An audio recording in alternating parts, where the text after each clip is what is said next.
আপনার সাথে কতক্ষণ লাগে? তুই তো সেই 8 ঘন্টা আগে গেছিস। সেই লোক দুটোর সাথে কথা বলতে গিয়ে লেট হয়ে গেল। কারা? কোন দুটো লোক? ওই দুটো লোক ভাই, যারা মাঝে মাঝে ফিতে খেয়ে যায় না, তারা বাইরে ঘোরাঘুরি করছে। হ্যাঁ, আবার এসছে। ঠিক আছে, আমি দেখছি, তুই যা। কি ব্যাপার, কিছু বলছেন? বলা বলতে গেলে আমাদের খুব খিদে লেগেছে, প্রতিদিন খাই বলে লজ্জা কিছু বলতে পারছি না। আরে না না, তাই বললে হয়? আপনাদের খিদে লেগেছে, চলেন। এই একটা কথা বলছি, আমার আর্থিক অবস্থাটা অতটাও ভালো নেই। এই হোটেলটা চালিয়ে টুকটাক সংসারটা চলে। আপনারা এইভাবে প্রতিদিন ফ্রিতে খেয়ে যান তো আমার একটু অসুবিধা হয়, কিন্তু আপনাদের মুখের দিকে তাকে কিছু বলতে পারি। আপনারা বিক্রি করে তো খাওয়ার টাকাটা জোগাড় করতে পারেন। না না, আমরা বিক্রি করতে পারবো না।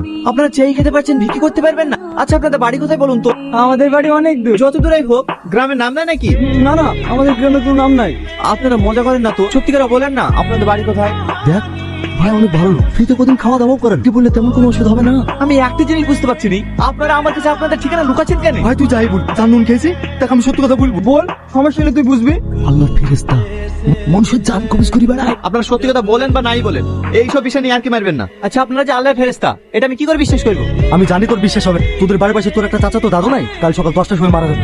এই ছোট্ট, তাড়াতাড়ি কুড়িকে ভাত রেডি কর, এক্ষুনি এসে কলা পাঠিয়ে যাবে। জনি, জনি, তুই মানুষটা জানা বলতা, তোর মক্সে তো মারা গেছে, আর তুই হোটেল খুলে বসে আছিস। এ তো কি বলছিস রে? দাদু মরে গেছে মানে? কখন মরে গেছে? পুরো 10টার সময়। কাল সকাল 10টার সময় মারা যাবে, দেখে নিস। 10টার সময় মরেছে? এই ছোট্ট, তুই হোটেলটা দেখ। হ্যাঁ, আমি আসছি। হ্যাঁ, আপনাদেরকে একটা কথা জিজ্ঞেস করবো। হ্যাঁ করো। কি করছো? আপনার পাথর বলছি, আপনি বলেন না আমার মৃত্যু কবে হবে? এইসব কি বলছো? তোমার মৃত্যু কবে হবে আমরা কেন জানবো? আপনারা সব জানেন। আপনারা বলেছিলেন আমাদের তো 10টার সময় মরে যাবে, আমাদের তো 10টার সময় মরে গেছে। বলেন না আমি কবে মরবো? দেখো, আমরা জানলেও তোমাকে বলতে পারবো না।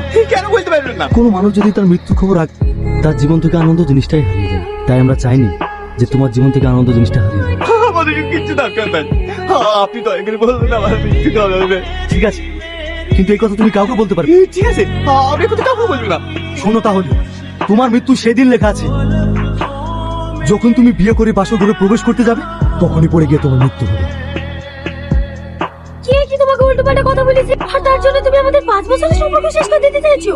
আরে আমি ইচ্ছে করে সম্পর্ক নষ্ট করতে চাইনি। ওরা সত্যি মানুষের জাল কবজ করে, আমি বিশ্বাস করছিলাম না। ওরা বলেছিল আমাদের তো ঠিক হয়ে মরে যাবে, আমাদের তো 2টার সময় মরে গেছে। তার মানে তুমি কি বলতে চাইছো, আমাকে বিয়ে করলে তুমি মারা যাবা, জন্য তুমি আমাকে বিয়ে করতে চাইছো না? হ্যাঁ, তুমি ঠিক ধরেছো, তার জন্য। যদি তাই হয়, তোমাকে বিয়ে করে তোমার আগে আমি মরবো, তো তোমাকে মরতে দেবো। আমি জানি তুমি আমাকে খুব ভালোবাসো, তুমি আমার জন্য মরতেও পারবা। আমি যদি তোমার জন্য মরতে পারি, তুমি কেন আমার জন্য মরতে পারবে? ঠিক আছে, আমি আর এসব বিশ্বাস করবো না। আমি